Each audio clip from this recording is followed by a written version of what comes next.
Well, a little movie trivia for this morning.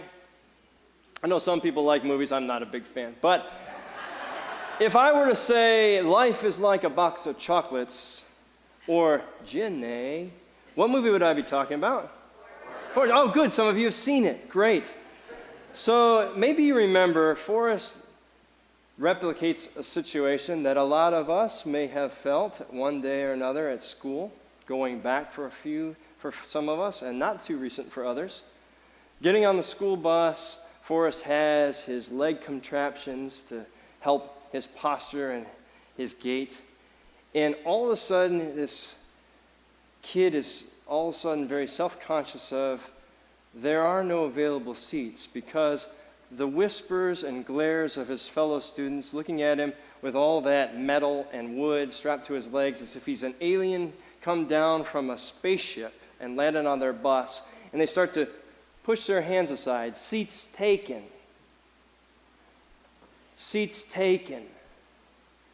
All the way as he tries to go down the aisle to find somebody who will let him sit down.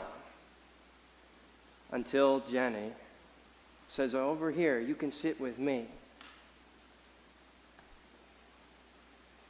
But until that moment, Forrest was made acutely aware that he wasn't welcome, that he wasn't like the rest. The crowd gathered on the bus. Today's text in Luke's gospel doesn't tell us a whole lot about Zacchaeus. He tells us he's short and he's got loads of money. But as Zacchaeus hears that Jesus is approaching, he wants to see Jesus. Get a glimpse, hopefully hear some of the things Jesus is saying. But as he comes to the crowd, people start to notice him. And it's not because he isn't wealthy or he isn't known to people. It's that he's not liked. He's despised. And so I picture them almost like musk oxen when they're threatened, kind of going shoulder to shoulder and standing in front of them, this human wall. And Zacchaeus, excuse me, cat. But it's an ignoring, knowing full well that he's there, but he's invisible by intention to them. He's been written off. He doesn't count. If you ever heard this expression, I wouldn't help Zacchaeus if he were the last person on earth. Do you know the kind of stuff a chief tax collector does? We talked about tax collectors a little bit last week about kind of like being like the mob, would show up at the small mom and pop stores and, we're here for your protection money, but we're also going to take this and this and this. Well, as a chief tax collector, he's kind of like the Don. You're part of my family. All the tax collectors give him a cut. He doesn't have to do a lot of work other than manage and turn a blind eye to whatever extortion or practices they're doing to hurt their fellow Israelites, preying upon them. And everybody knows it. We know where you got your money, through dishonesty, through turning a blind eye to justice, through sucking your own people dry like some kind of vampire. Halloween reference. And so he's hated, he's loathed. But what we see in this text, like we see so many times in the Gospel of Luke, is a persistence of faith. Somebody whose desire for God is desperate, who feels some kind of emptiness and void in their lives. Zacchaeus runs. He starts to climb a tall sycamore fig tree. If you were in Sunday school and you had the old felt board Jesus stories, Zacchaeus was a wee little man, and a wee little man was he. No, nobody heard this story? Nobody learned this story? I'm all out on a limb here on the sycamore tree.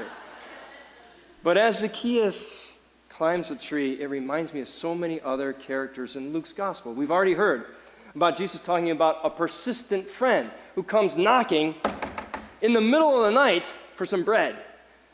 And they keep knocking, and the person in bed says, oh gosh, even though they're in their PJs and they've been asleep and they're startled awake, because it's my friend, I'll go get him something to eat.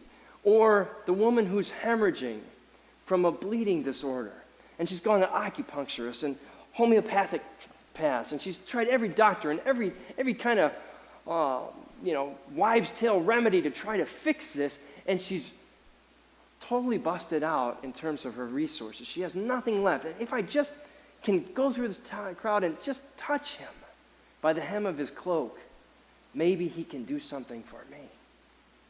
This persistence. Just a chapter before today's text, the same crowd is passing by Jesus. There's a guy who's blind. He says, "What's going on?" They say, "Jesus of Nazareth is coming through town. He's about to pass by." And this blind beggar, who again, everybody puts to the curb and walks by, says, "Jesus, Son of David, have mercy on me." And the crowd says, "Shut up. Quit bothering the teacher. Can't you? We're trying to hear what he's got to say. Be quiet." And so he shouts louder, "Jesus, Son of David."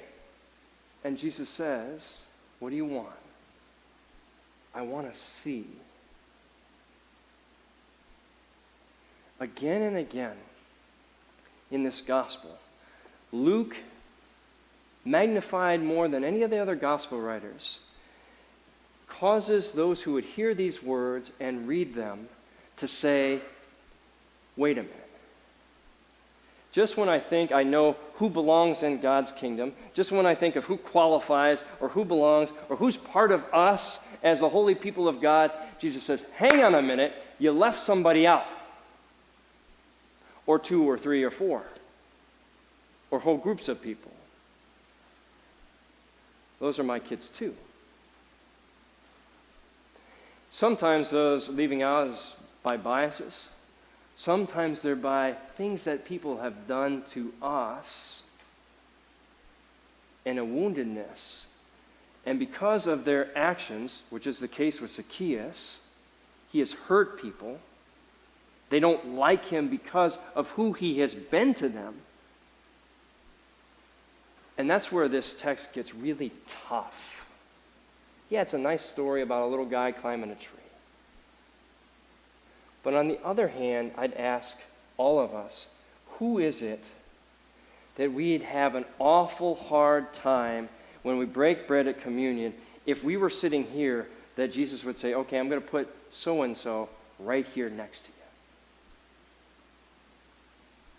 I thought about calling this sermon "Forgiving Zacchaeus," because the crowd is angry as this story unfolds. Let's listen. Jesus comes by the tree and he notices Zacchaeus up in the tree. And there's a huge factor of Jesus seeing things about people in this text, all of Luke, that the crowds or others or you and I cannot see about them. They're incapable because of their grudges or their baggage with Zacchaeus. You and I sometimes are incapable of seeing fully the good or God in somebody because of things they've done to us. True? Not you. It's true of me. Probably not of you. Maybe. Zacchaeus is up there and Jesus says, "Zacchaeus, come on down. I need a place to stay, and I'm going to stay with you tonight." And the crowd starts to diagonguzo in Greek. What? Diagonguzo. It means they begin to complain. They begin to murmur. They begin to grumble. They begin to whisper. They begin to cuss him out. Why? Do you know who that guy is, Jesus? What about my house? I'm a heck of a lot better than him. Do you know the things he does to us, the crowd? What about Sarah or Margaret or William over here? Any of their houses, anybody in this crowd, except that guy? It's no wonder that sometimes we read that people weren't all, "Yay, Jesus," when he pulls stuff like this. What do you mean? You're going to have a tax collector. I'm not sure if you've ever, when you read in like Matthew's gospel and you go through that list of disciples, He calls Simon the Patriot, a zealot, freedom fighter for Israel, overthrow the Romans kind of guy. And then he calls Levi, a tax collector who's working with the Romans. How's this going to work out with these two disciples working together when in their basic ideologies? You sure about this, Jesus? So he calls Zacchaeus and says, I'm going to stay in your house. And Zacchaeus has this moment where he has sight or recognizes, Lord, half of my possessions I give to the poor, and if I've cheated anybody, and he has, I'm going to pay him back 4 times what I took from them, or what I profited from them. Now let's get back to the crowd. Because in today's modern age, a herd mentality, maybe you've read a news thing online and then you go to the comments section. Anybody ever do that? Your blood pressure starts to rise. Maybe you've seen a tweet and you just react. I don't like that person anymore. Maybe you defriended some people. And we gather with those that have like-mindedness, right? And sometimes the crowd then gains some steam, some negativity. Sometimes it breathes murderous threats. Sometimes it says, I'd like to see Zacchaeus hung from that tree instead of coming down to meet Jesus on it. And I want you to hear in this text how this text ends. Zacchaeus is approached by Jesus, and Jesus says today, Zacchaeus, who's he talking to, right? We're thinking he's talking to Zacchaeus, but today salvation has come to this house, for Zacchaeus is a child of Abraham. Now, I don't know, if I'm talking to you. If I'm talking to John, I say, today salvation, John, has come to your house. No, I don't say, I would say, today salvation has come to your house. I don't say, today salvation has come to John's house. To John. No, he's talking to everybody else. Salvation has come to Zacchaeus today, and it's up to the crowd, like it's up to the elder brother, like it's up to so many, like Simon the Pharisee, littered throughout this gospel. God's kingdom and redemptive power is big enough for the person you loathe. That's how God's mercy works. There's nobody exempt from the list or marked off as don't count. That's what we do. And that's where the rubber hits the road in this text. As the crowd, are we able to see or believe that God's redemptive power is big enough for Zacchaeus and the Zacchaeus-like characters of our lives? And again, anytime I speak something like this, I would remind us that forgiving a person isn't spiritual amnesia. It's not saying what Zacchaeus did is okay, but it is recognizing that the grace of God is powerful enough to change even the hardest of hearts, or the people we discount as even having a remote possibility that God would do anything with them, because we know them. We know the kind of people they are, who they've been, and we'll have none of it, thank you very much. God, just go ahead and send them to the other place. If you need any help, we'll help them pack their bags. Right? Because we're eager for that. No, when I think about the story of Zacchaeus, somebody who the crowd has written off as irredeemable, like the workers at the field at the end of the day who say, as they've had their hands in the dirt picking and working, that the last people come at the last minute and the manager agrees to pay them the same exact wage, and they say, this isn't fair, how the heck? Or if you think I'm just weaving a tale, look at the very last climatic text of Luke's gospel. Jesus is dying on the cross, and there's two thieves next to him. The other gospel writers say the two thieves both jeered at him and insulted him, but not Luke. Luke says one of the thieves, who says, I deserve to be here. I've been a horrible human being. I've messed up 100 times. I've done things to hurt people. Jesus, can you remember me when you come into your kingdom? And Jesus says, today, you'll walk with me in paradise. You think Luke takes the idea that nobody is beyond God's reach seriously, this pursuing hound of heaven, as Elton Trueblood would say it? Now, I think of it this way. God's like the most, and if you haven't had loving parents, maybe it's a bad analogy for you, but think of the most loving person in your life is there.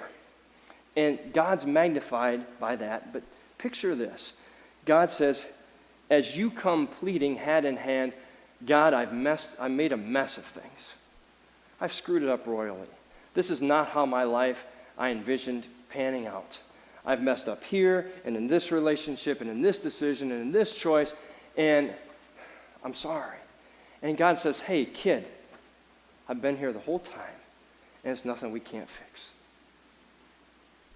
I'm not going anywhere. Yeah, you made a mess of stuff. You're human. It's okay. I got you. My words encapsulating what I think Luke's gospel has as a core value. I walked into a hospital room at Duke Emergency. There's a 19-year-old kid there. He had been in a single car accident. He was high and full of all kinds of stuff. At 90 miles an hour, he wrapped his black Trans Am around a telephone pole. Paramedics who had twice brought him in previous times for overdoses snapped pictures of the car and brought it to him, going above and beyond their duty, I think to try to wake the kid up. As he laid there in bed, he had had a hangman's break, a neck break. He was lucky to be alive. It's in a halo, his head immobilized. And he began to tell me his story as I sat there and just listened.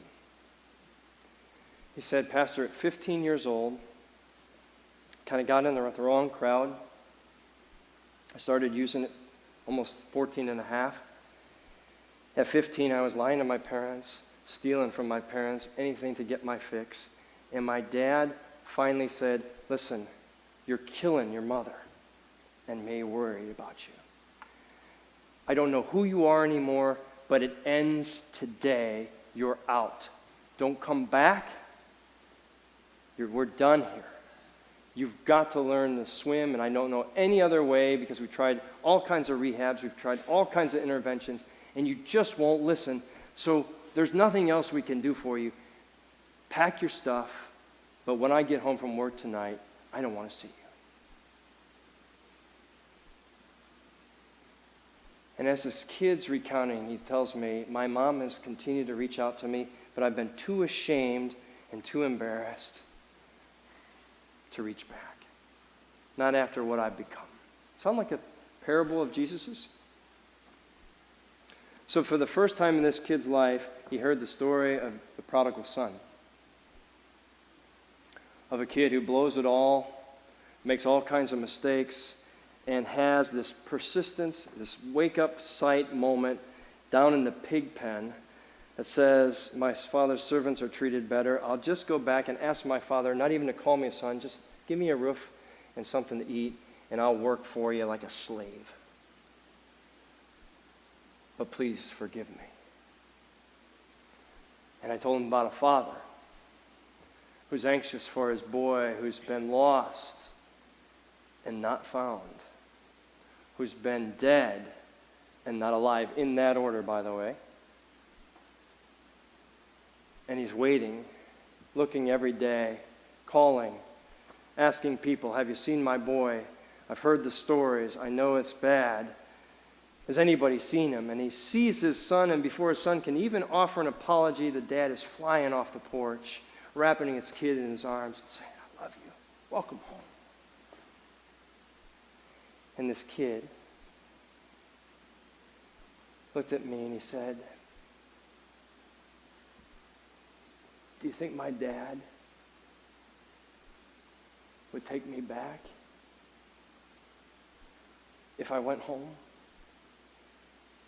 I haven't spoken to him in almost 5 years.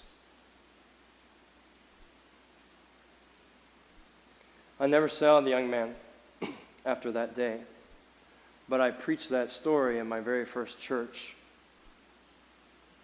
And after the service, somebody came from, a middle-aged man came to me after the service and he said, Pastor, is that story true? I said, yeah. He said, did the dad forgive him? And I could see there's a whole lot going on behind that face and those eyes. A longing, a hopefulness, a prayerfulness. If that story is true for him, could it be true for me? The story of Zacchaeus, who's been marginalized not because he doesn't have money or the power to get whatever he wants, but he doesn't have any meaningful relationships that feel beyond transactional. He knows the crowd has iced him out. Jesus, you're staying with me? Really? So the work of this text may be what Catholic worker Dorothy Day once said that I struggle with on a daily basis. I only love God, she said, I think, as much as the person I struggle and love least in my life. Maybe this text is about an amazing, miraculous conversion story of Zacchaeus, a man stuck by greed who became suddenly generous and open to the kingdom of God who is excluded. But maybe it's about a crowd who struggles to believe that God would have anything to do with him, because we sure don't. And that's where the work of good news, I hope, starts to change who we are. Thy kingdom come, thy will be done, and let it start right here with me.